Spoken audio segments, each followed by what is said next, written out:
buhay o kabiguan, ng ligaya o lungkot. Kaya marapat lamang na tanggapin si Jesus bilang tagapagligtas at Panginoon. At matapos yun ay panariwain ang katapatan at paglapit sa Kanya bawat araw o day by day. Ang day by day ay naglalayong umalalay sa pang-araw-araw na pamumuhay. Narito po si Kuya Ed Lapis sa mensaheng pinamagatang Reversal.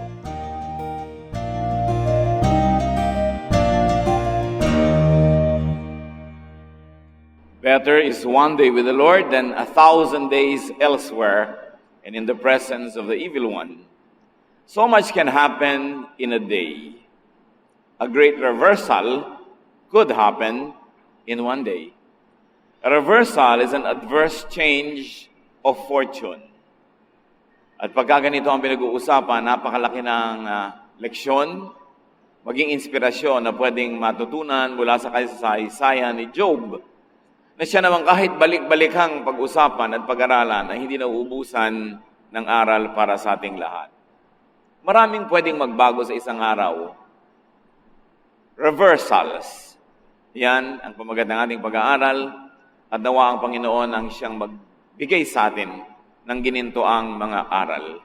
Salamat po, Diyos, dahil kayo ang patuloy na nagtuturo at ngayon nagbubukas kami ng isip at puso sa inyong mga pagtatagubilin o kapaliwanag.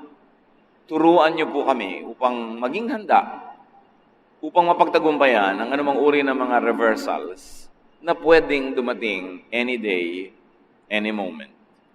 Teach us, lead us. As we gather in your presence, cleanse us, O God, restore us, forgive us our sins. We ask you to do your will, to be our speaker, to be our teacher. In the name of Jesus Christ, our Lord, your Son, we pray with thanksgiving. Reversals. Balik-balikan natin ang napakamahalagang mga kasaysayan sa Biblia at ngayong araw na ito, ang kasaysayan ni Job na napaka-familiar sa marami sa atin. Job 1, verses 1 and so on. Many years ago, a man named Job lived in the land of Uz. He was a truly good person who respected God and refused to do evil. So itong si Job ay nasa kanya na yata ang lahat ng katangian, napakayaman, makadiyos, kinakasihan ng Diyos, at siya ay magalang sa Panginoong Diyos. He was very godly.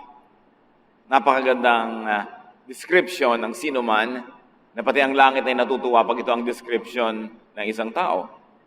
Verse 2, and so on. Job had 7 sons and 3 daughters. He owned 7,000 sheep, 3,000 camels, 500 pair of oxen, 500 donkeys, and a large number of servants. He was the richest person in the East. Job was not only godly, but outwardly and inwardly he was also blessed. Blessed with all the possible riches that people in the ancient times could ever aspire for.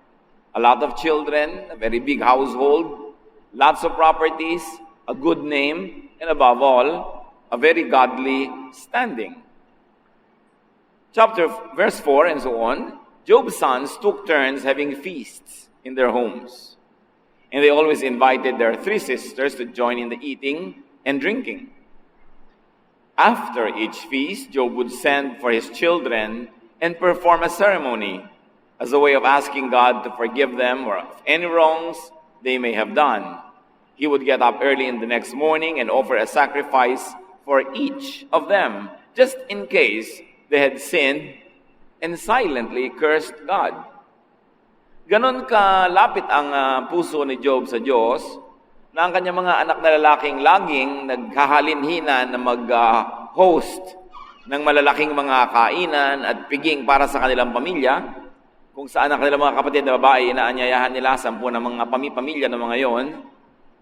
Matapos ang ganung mga pagsasaya, si Job ay gumagawa ng offering sa Diyos just in case na sa kasiyahan ay nakalimot ang mga anak niya at nakagawa ng kasalanan di man sinasadya. laban sa Diyos. Isa-isa na pinag-aalay niya sa Diyos ng mga alay ng paghingi ng paumanhin at tawad kung nagkasala dahil sobrang napasaya at nalibang. Ganon siya ka-righteous. Talagang matuwid, wala pang sure na kasalanan, inihingi na ng tawad kung sakali. Verses 6 and so on. One day, when the angels had gathered around the Lord, and Satan was there with them, the Lord asked, Satan, where have you been? Satan replied, I have been going all over the earth. Then the Lord asked, what do you think of my servant Job? No one on earth is like him. He is a truly good person who respects me and refuses to do evil.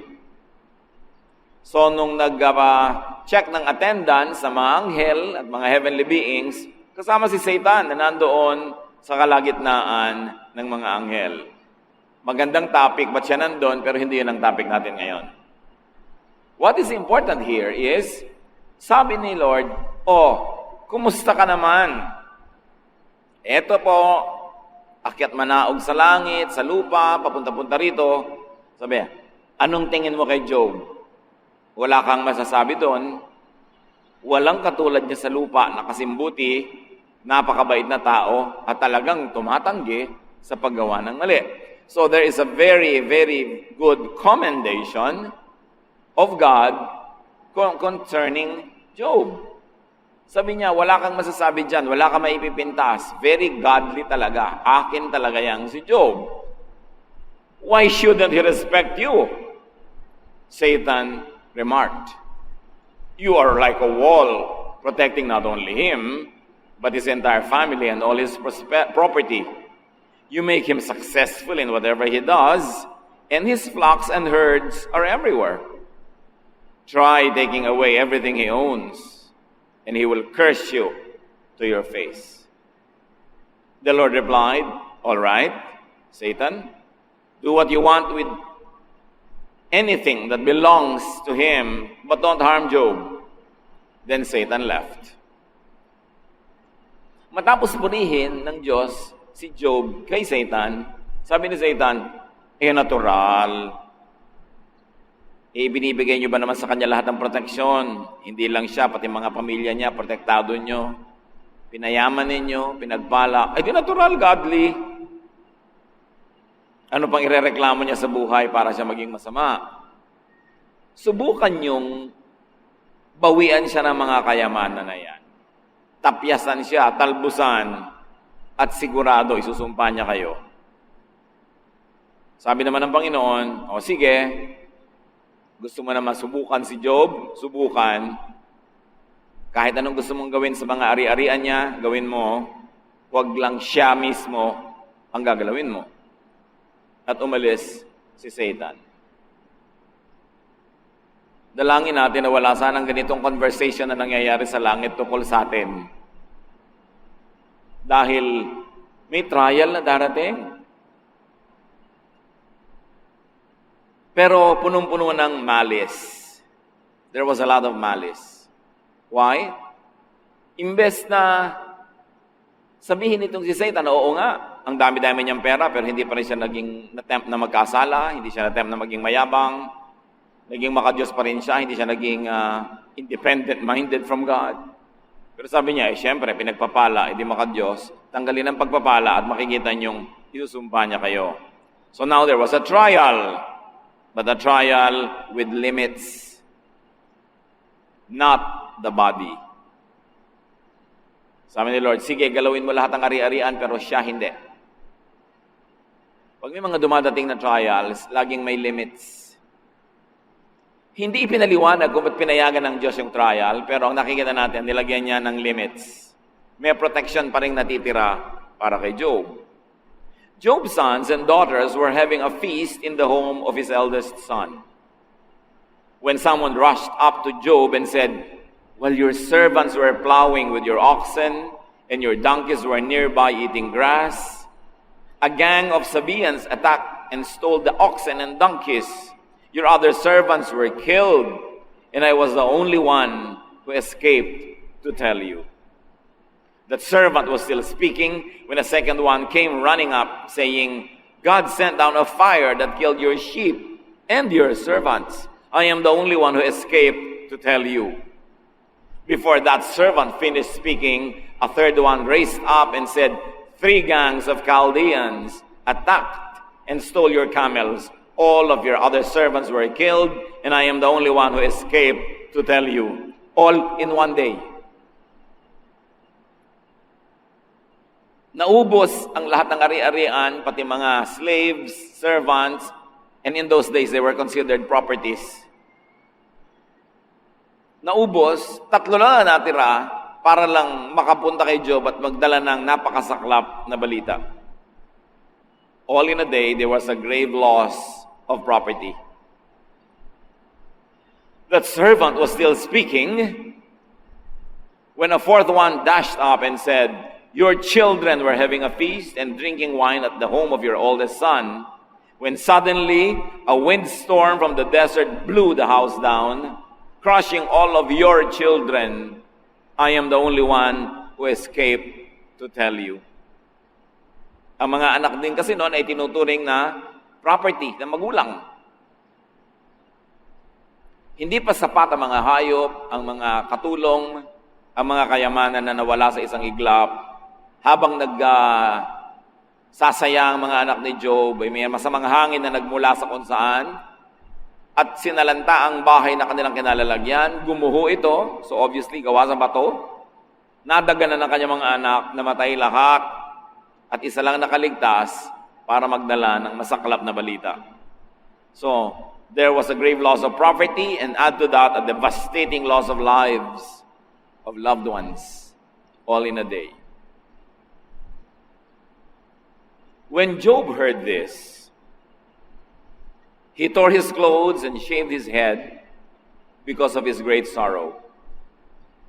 He knelt on the ground, then worshipped God and said, we bring nothing at birth, we take nothing with us at death. The Lord alone gives and takes. Praise the name of the Lord. In spite of everything, Job did not sin or accuse God of doing wrong. Hindi napahiya ang Diyos sa trial. Sa kabila ng napakasaklap na pangyayari, nung nadinig ni Job ang lahat, nag-sink in sa kanya, there was a terrible reversal in his life, not only in terms of property, but also in terms of the loved ones, mga anak niya. Lumuhod siya sa lupa, pinuri ang Diyos, nagpasalamat. Sabi niya, ang Diyos ang nagbibigay, ang Diyos din ang bumabawi, purihin ang Diyos. Hindi niya pinuri ang Diyos dahil naghirap siya. Hindi niya pinuri ang Diyos dahil namatayan siya ng mga mahal sa buhay, kundi pinuri niya ang Diyos na kahit sandali lang sa kanyang buhay, nakahiram siya ng kayamanan, nakahiram siya ng mga anak na nagpasaya sa kanya, kaya ngayon binabawi na sa kanya, gratitude ang nararamdaman niya, hindi sama ng loob, hindi galit, hindi tampo. Kung minsan tayo, pag pinapahiram ng Diyos ng anumang bagay na maganda, sobra nating nakakasanayan, at pag nababawi, sumasama ang loob natin. Akala mo, atin nga yung nabawi. Malinaw na malinaw kay Job, ipinanganak siyang hubad, nag-iisa, walang kamelyo, walang kambing, walang baka, walang ari-arian na dala nung ipinanganak siya. Wala siyang dalang mga anak, wala siyang dalang kayamanan. Sabi niya, kung paano ako hubad na isinilang sa lupa, ganon din ako ililibing, ganon din ako aalis sa mundong ito. Ang lahat ng nasa mundo ipinahihiram lang. Salamat sa nagpahiram. At kung sa kanyang infinite wisdom that is beyond our reason ay binawi niya, salamat at pinahiram tayo, nakalasap kahit sandali. Of course, there was mourning. Nagluksa naman talaga at naglamay at talagang nagdalamhati. But in spite of that, there was faith and godliness. Yun pa rin ang nangibabaw. kahit siguro tigilan na natin itong pag-aaral na ito ngayon mismong minutong ito, hindi na tayo lugi, may natutunan na tayo agad. Kaya puring-puri ng Diyos si Job. Kaya ganun na lang ang pagpayag ng Diyos sa trial na hiningi ni Satan dahil alam niya ang capacity ni Job. Hindi tayo binibigyan ng mga pagsubok na hindi natin kayang dalhin sa tulong ng Diyos. Kuminsan lang ay hindi natin nadadala dahil sinasadya na nating ilaglag at bitawan, nangingibabaw ang ating emosyon, nangingibabaw ang ating kung minsan ay pagdaramdam, nangingibabaw ang takot, nakakalimutan nating ang Diyos ang nagbigay ng lahat. Hindi madali at hindi natin minamaliit kahit kailan ang nangyayari kung minsan ng mga losses sa ating buhay. Pero mali siguro ang gamitin yung word na loss. You never lose what was never yours. Kaya kung hiniram lang, ipinahiram, pag binawi, hindi ka nawalan. Kasi hindi naman talaga sa'yo yun. We brought nothing into the world and we cannot take anything out of the world. Whatever God allows us to enjoy, to borrow, may panahon talaga ng pagsusole.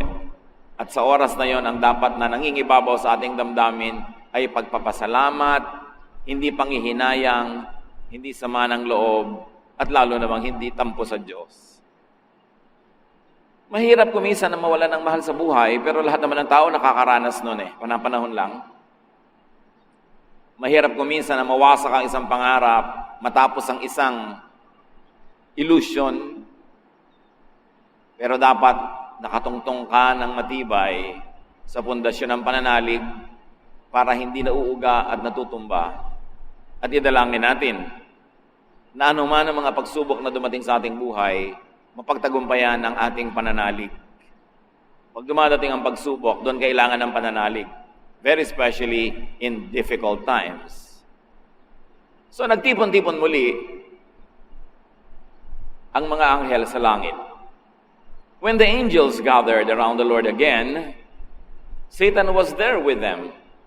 And the Lord asked, Satan, where have you been? Satan replied, I have been going all over the earth. Then the Lord asked, what do you think of my servant Job? No one on earth is like him. He is a truly good person who respects me and refuses to do evil. And he hasn't changed, even though you persuaded me to destroy him for no reason. Commendation pa rin. Puring-puri pa rin ng Diyos si Job. Sabi, nakita mo na, maski hinimok mo ako, na idaan sa pagsubok ang taong yan nang wala namang dahilan, nakita mo hindi siya nagbago ng pananalig. Mas nakita, mas nagliwanag ang kanyang pananampalataya. Satan answered, there's no pain like your own. People will do anything to stay alive. Try striking Job's own body with pain, and he will curse you to your face. All right, the Lord replied, make Job suffer as much as you want, but just don't kill him. Satan left and caused painful sores to break out all over Job's body from head to toe.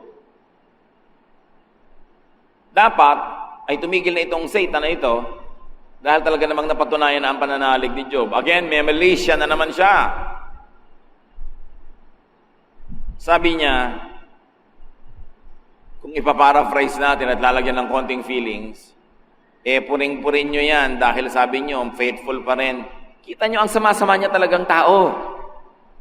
Bakit masama? Kita nyo na wala na lahat ng kanyang property, namatay lahat ng kanyang mga katulong, pati mga anak. Hindi man lang niya ininda. Bali wala sa kanya mga yon. Kasi buhay lang niyang mahalaga sa kanya. Hindi nyo kasi ipinagalaw ang katawan Selfish siya. Palibas at hindi siya nasaktan, bali wala lang. Kunwari, tuloy pa yung faith niya. Sabi tuloy ng Diyos, sige, saktan mo hanggang gusto mo, huwag mo lang papatayin. Hindi na naman natin topic, maganda sana pag-usapan, pinayagan na naman ito. Pero ang point ngayon, pinayagan pero may limit. May plano kasi ang Diyos i-restore naman niya si Job. Sabi, huwag mong papatayin para makarecover yan after this trial. So trial pa rin, but with limits again, and the limit this time is no death. Then Job sat on the ash heap to show his sorrow, and while he was scraping his sores with a broken piece of pottery, his wife asked, "Why do you still trust God? Why don't you curse Him and die?" Nagkaroon itong si Job ng mga sugat, mga pigsa, at kung ano-ano, mula ulo hanggang paa. You can imagine, sa mga nagkapigsa na, at hindi ko na tanungin kung sinong nagkaroon, kahit isa lang, mahirap yun. Mula ulo hanggang paa, ang dami nun. So sa katin ng kanyang sugat na nagnanaknak, kumakatas-katas, umupo siya sa ibabaw ng abuhan, yung pinagsisigaan ng mga kahoy, binubudbura niya ang kanyang sariling abo. Una, para huwag siyang dapuan ng kutakot-takot na langaw.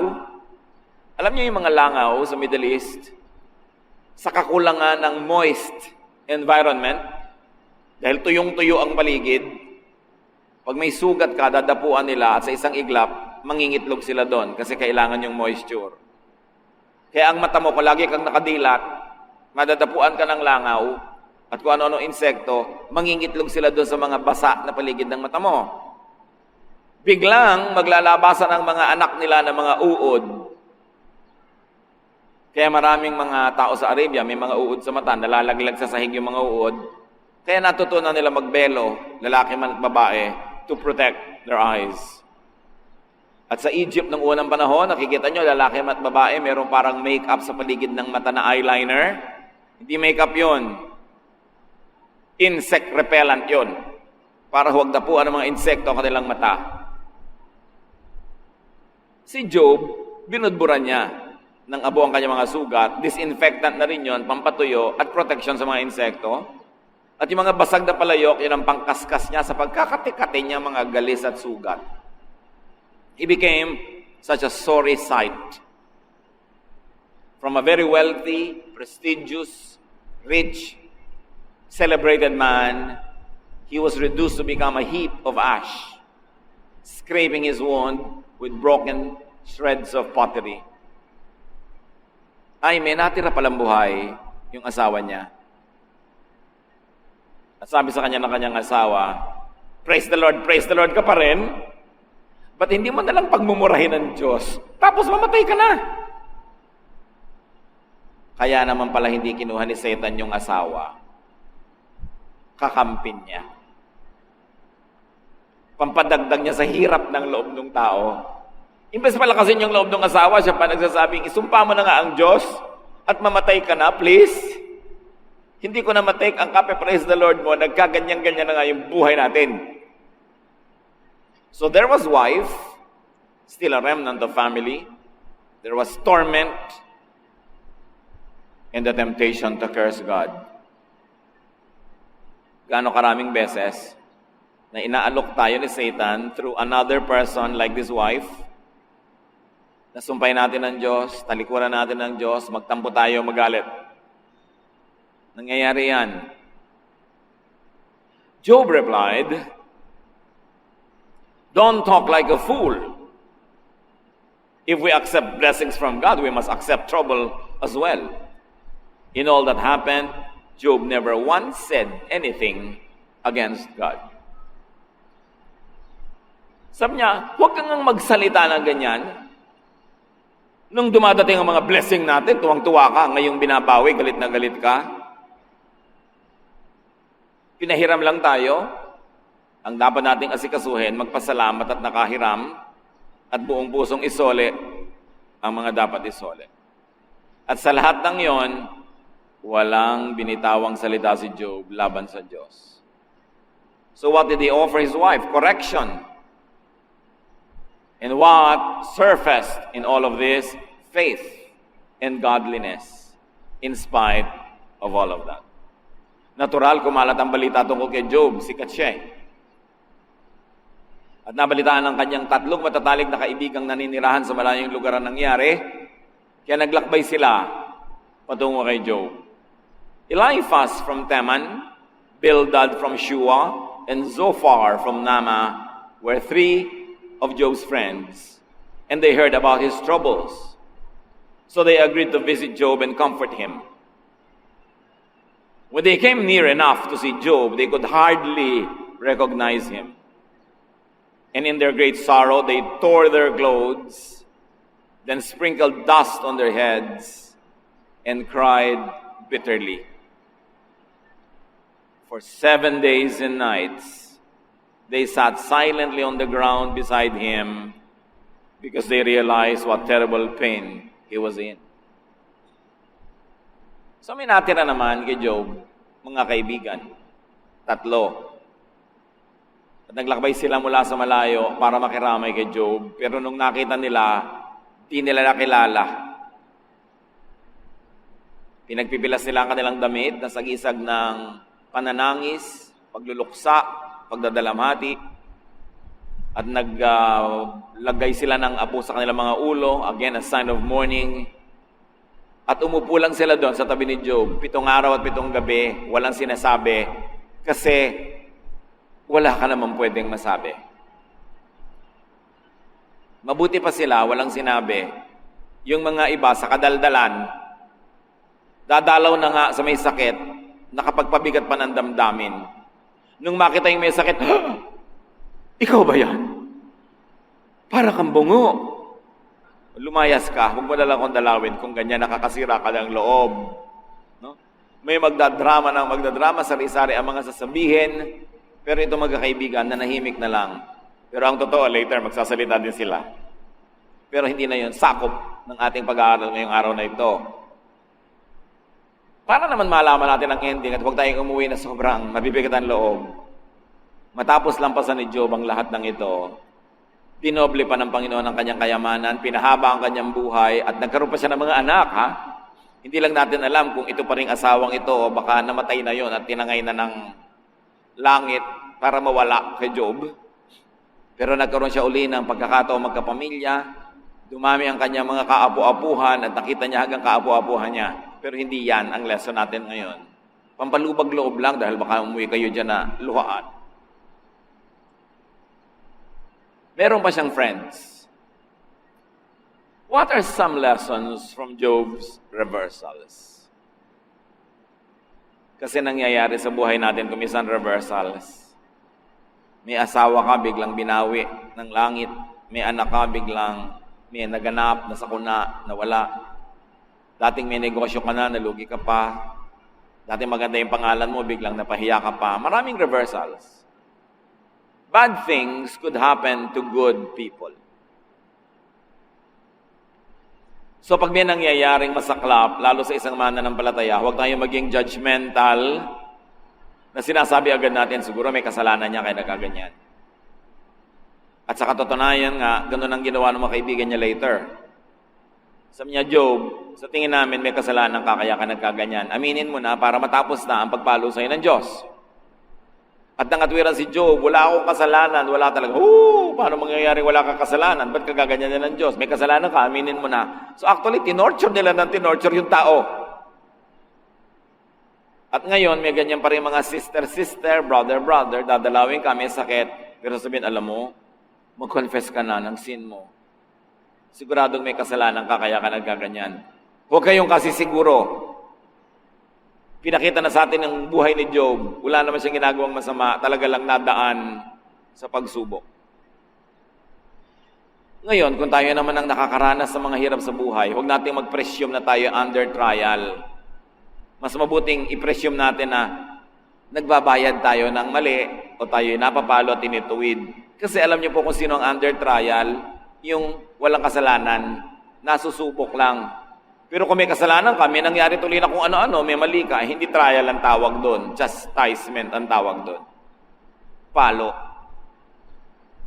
Pagka kasi pinilit mong trial yon, yung nangyayari sa iyong buhay, baka mabulag ka at hindi mo na masuri ang sarili mo para malaman mo ang pinagmulan na pagkakamali. At pagka hindi mo nakilala yung pagkakamali at nabunot yon, patuloy at patuloy ang mangyayaring chastisement o palo. Yun ang pag-a-apply natin sa sarili. Mas mabuting unahin natin chastisement siguro. Pag napatunayan mo na sa sarili mo, ang matapos ang masusing pag-aaral na hindi naman talaga chastisement, tsaka mo palang tawaging trial. So for yourself, it is safer to say chastisement. But for others, when you see it happening in others, it always kinder to say it is a trial dahil hindi mo naman alam eh. Pag tinawag mo chastisement, ginudge mo na siya agad, malay mo naman. Bad things could happen to good people. Ecclesiastes 9:11, Solomon explains why such a thing could happen.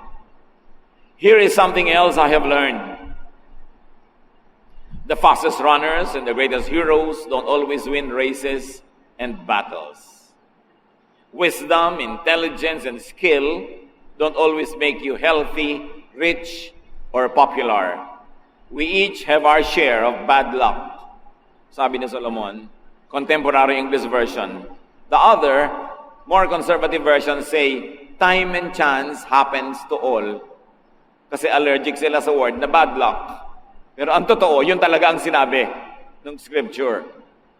May malas-malas na nangyayari kuminsan sa tao.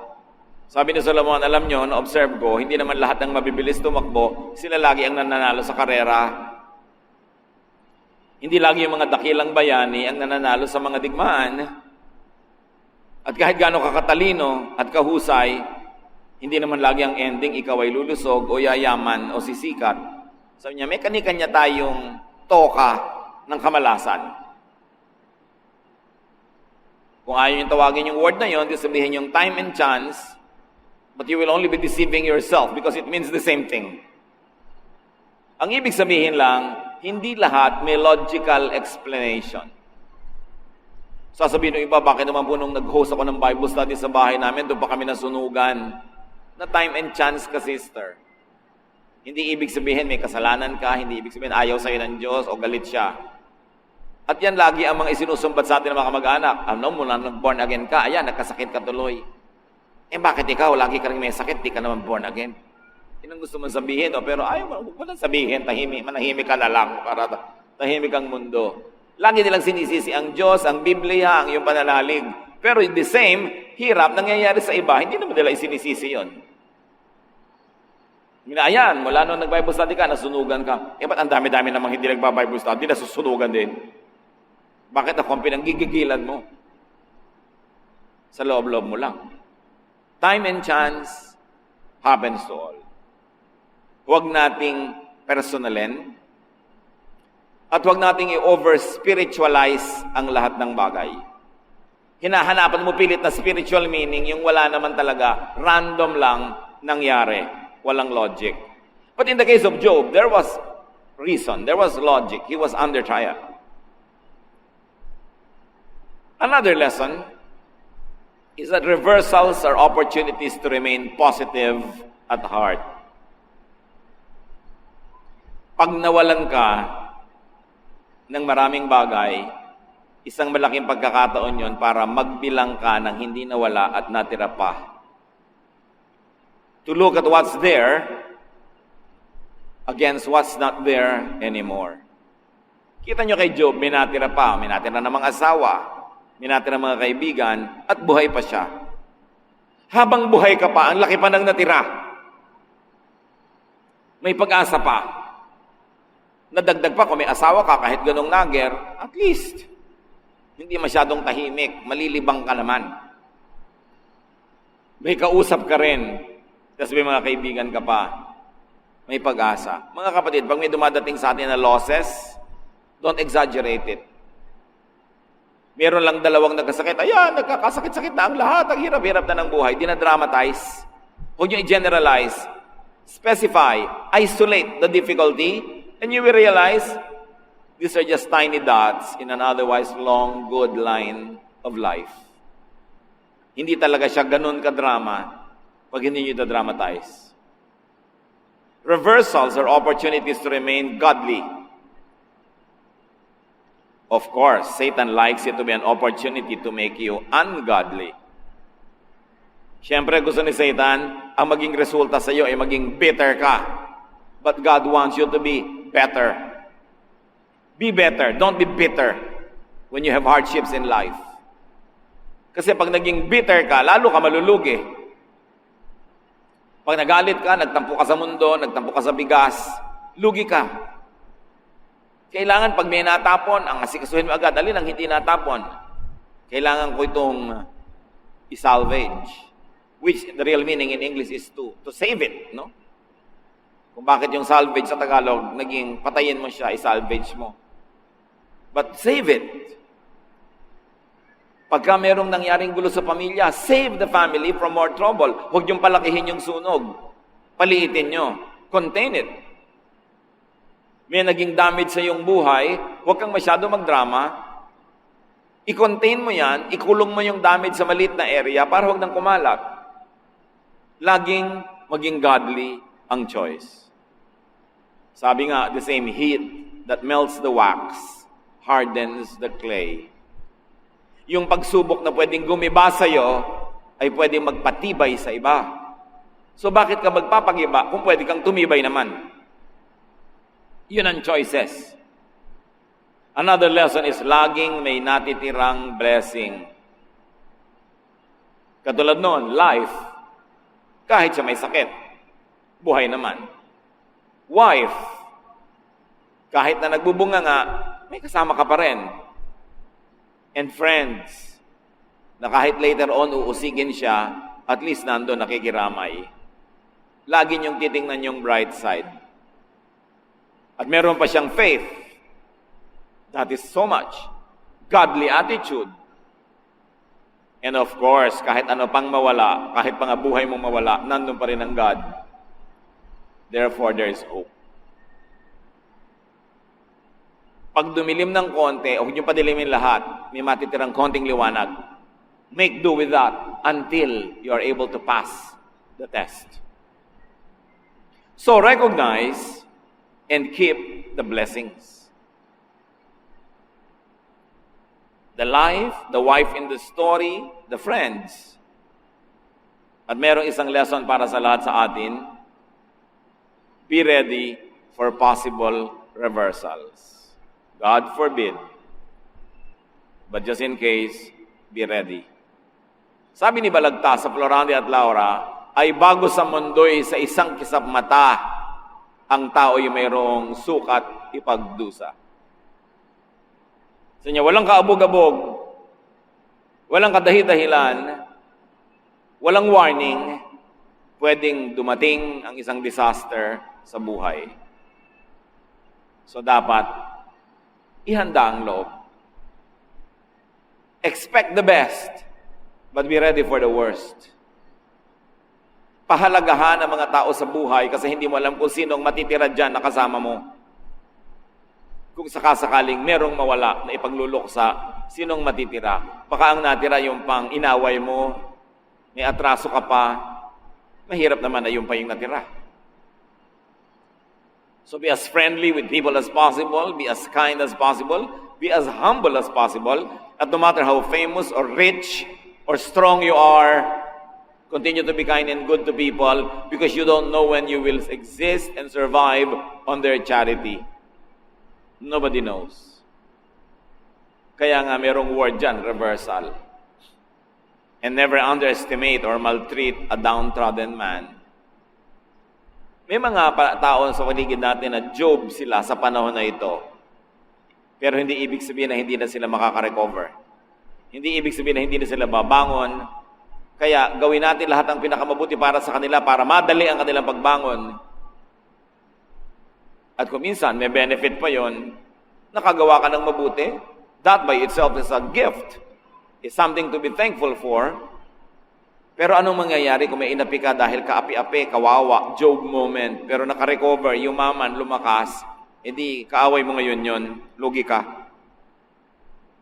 Mas mabuting maging laging mabait kasi hindi mo naman alam kung kailan gugulong ang buhay at yung dating nasa ilalim ay nasa ibabaw na at ikaw na nasa ibabaw ay pwedeng mapasa ilalim.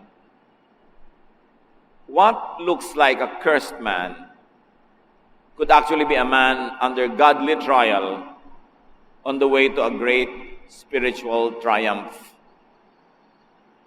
Huwag niyong huhusgahan ang sino mang dumadaan sa hirap At huwag natin sasabihin siya kasi makasalanan, he deserves it. Maaaring mukha lang pala na ganun siya, pero dumadaan lang pala sa isang pagsubok na may hangganan naman na inilagay ang Diyos. Ang magiging ending, makaka-recover din yan. Mabuti na naging matulungin ka sa Kanya. So have you experienced?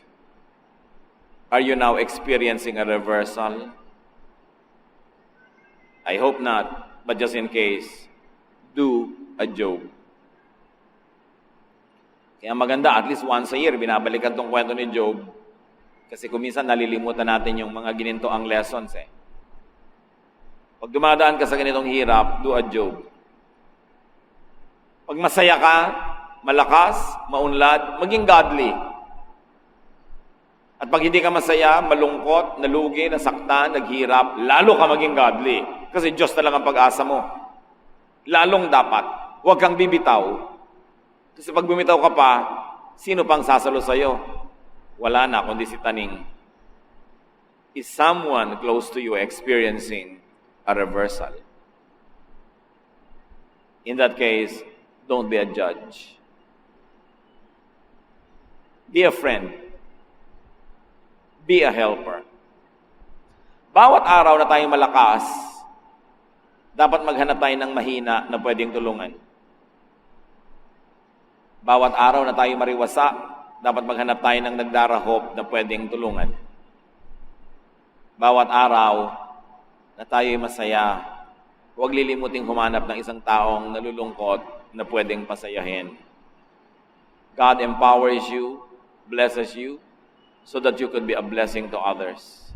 Huwag nating sosolohin ang mga blessing ng Diyos para sa atin lang.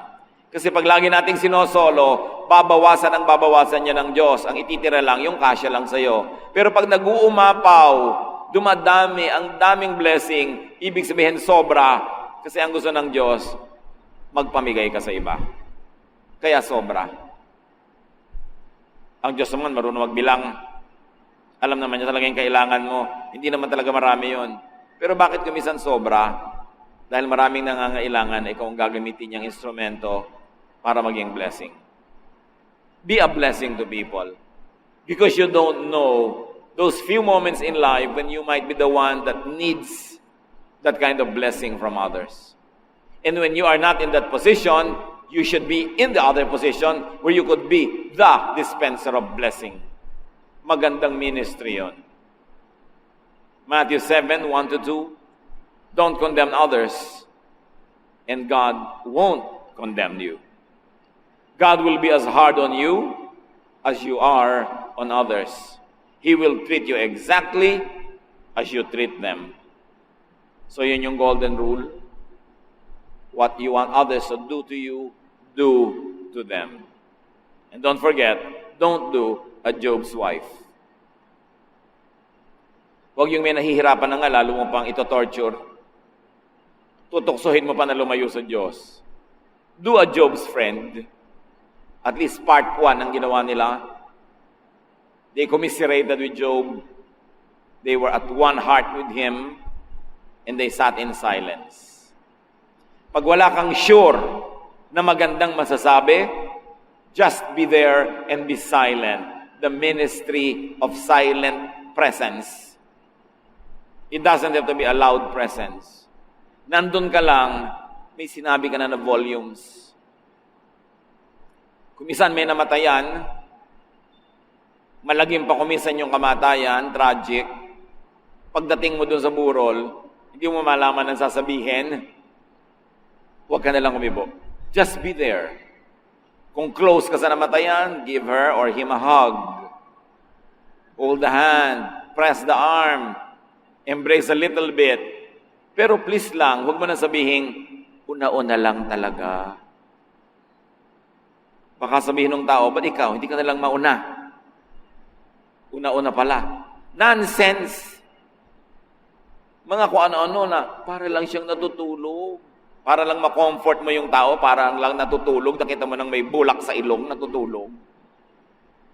Hindi dapat nakapadyama yan, yakap-yakap yung unan para natutulog lang. May natutulog ba namang nakabarog Tagalog? Yung, ay, na kay Lord na siya. Actually, totoo. Pero kung minsan empty words, pampacomfort lang, mabuti pa tahimik ka na lang. Nandun ka, your presence says volumes. Hindi yung, paano siya namatay? Uulitin na naman itong namatayan yung kwento niya. Lahat na lumalapit sa atol. Paano siya namatay? Parang dapat lang may tape recorder na lang siya, i-play na lang kung paano namatay. Kailan nililibing? Basahin mo na lang dun sa sa labas nakasulat kung kailan nililibing. Wala kasing masabi. Be silent. Silence is gold. Speech is silver. In difficult moments. Dear God, teach us from this story na alam na naman ng marami sa amin ito, paulit-ulit na ang pinag-aaralan, pero lagi mo kaming bigyan ng sariwang perspective, a new point of view. Hindi man nagbabago ang iyong salita, pero nagbabago ang mga kondisyon ng buhay namin, kaya magandang balik-balikan to be a reference. Your word steadies us. Your word is our anchor. Asan man kami dali ng mga alon ng buhay, meron kaming katiyakan kung alam namin ang mga leksyon na nasa iyo mga salita. Turuan mo kami, Lord, na kung dumadaan ngayon sa mga panahon ng pagsubok at hirap, to learn from Job, to hold on to you, to be faithful to you, and to never curse you even in our thoughts. Turuan mo rin kami na huwag maging tulad ng asawa niya na nagpapabigat pa ng mabigat na ngang loob. Turuan mo kami maging tulad ng mga kaibigan niya sa mga taong nasa paligid namin. Teach us, Lord, and always strengthen our faith that you never allow us to be tempted beyond our strength, but with the same temptation, you give us a way out. Teach us to see that exit so that we may not be trapped by negative thoughts, by lack of faith, by ungodly behavior. Pagbulay-bulayan natin mga kapatid ang kahulugan ng kwentong ito sa mga buhay-buhay natin. Lord, teach everyone to learn from this story so that we may be strengthened, we can be wiser, and we can be more like your Son, Jesus. Spend some time in silent reflection.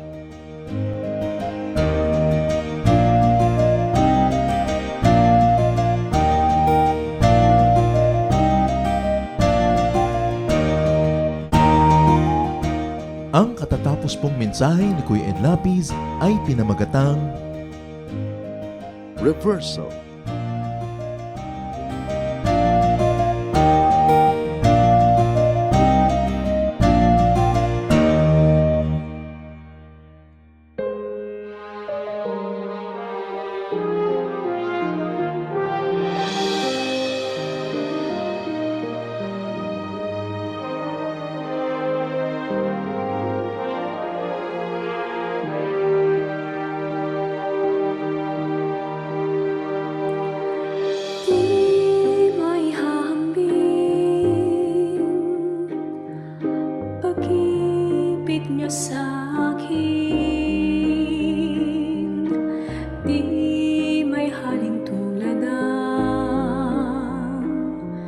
Wagas niyong pagtingin, ang iyong pagmamahal,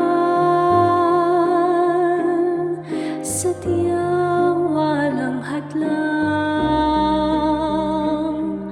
wala sa kalagayan at katayuan.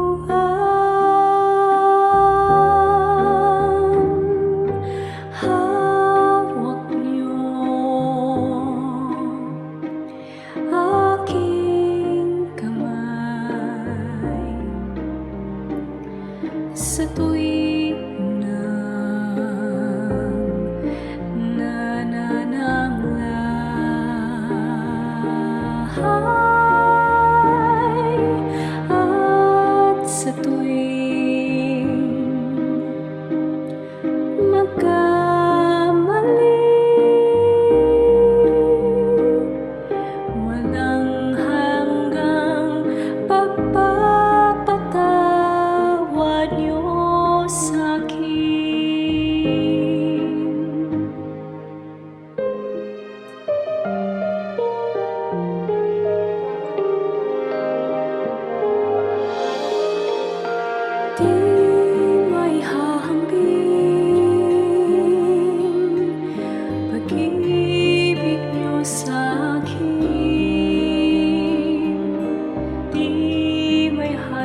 aking kahinaan di magbabago.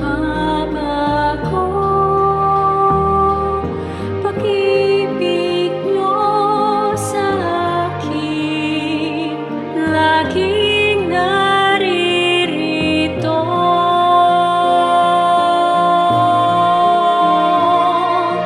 Hawak niyo aking kamay sa tuwing nananamlay at sa tuwing magkamali. Walang hanggang pagpapatawad niyo sa'kin. Hawak niyo aking kamay sa tuwing nananamlay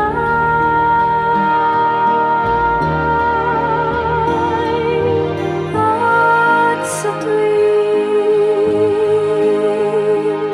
magkamali. Walang hanggang pagpapatawad niyo sa'kin. Walang hanggang pagpapatawad niyo sa'kin.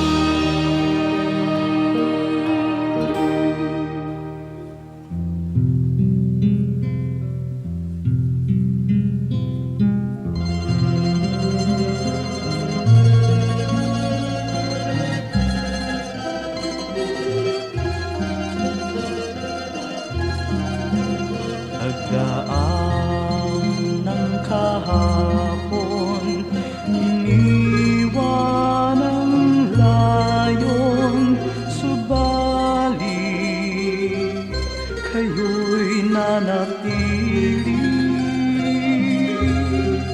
Ako'y piring man sa bukas, tadhana'y lumipas, panatag sa inyong kandili.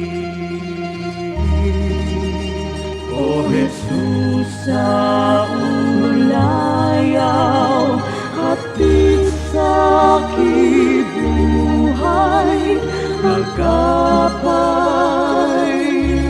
sa paglalakbay. Kaibigan kang tunay, dagli ang karamay, kailanman di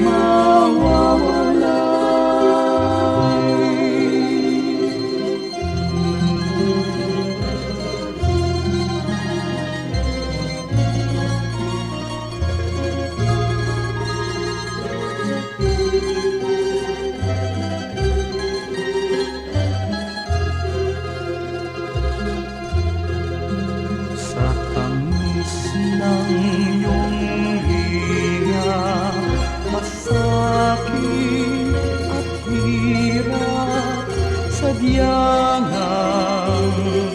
hindi mananaig. O Jesus, kaulayaw, gawin pang malinaw sa akin ang iyong pag-ibig. O Jesus, sa ulayaw, hatid sa aking buhay, ang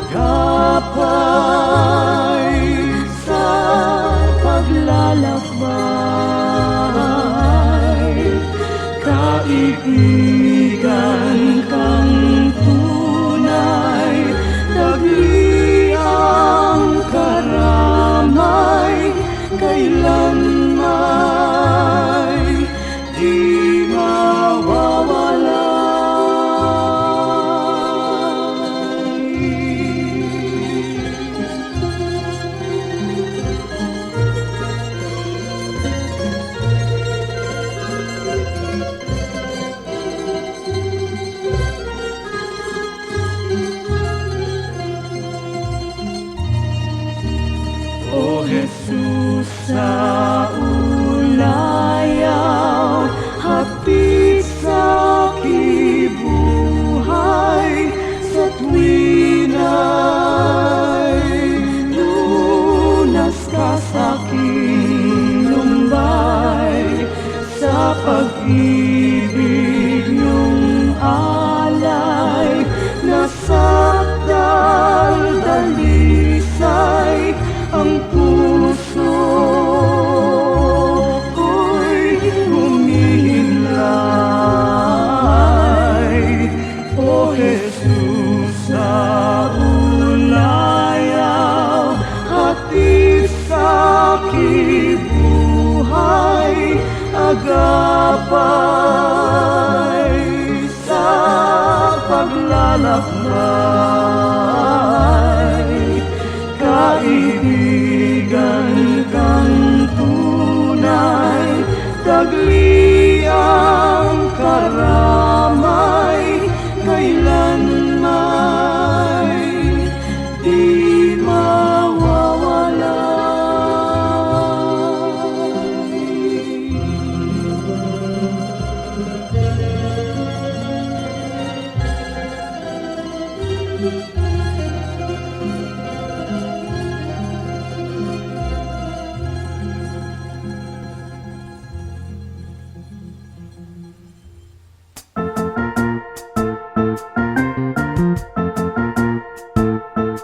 Oras na po para pansamantalang magpaalam ang programang Day by Day. Tayo po'y magsama-sama tuwing ika-6 hanggang ika-7 ng umaga, araw-araw. Magandang umaga po at mabuhay ang Panginoong Hesus!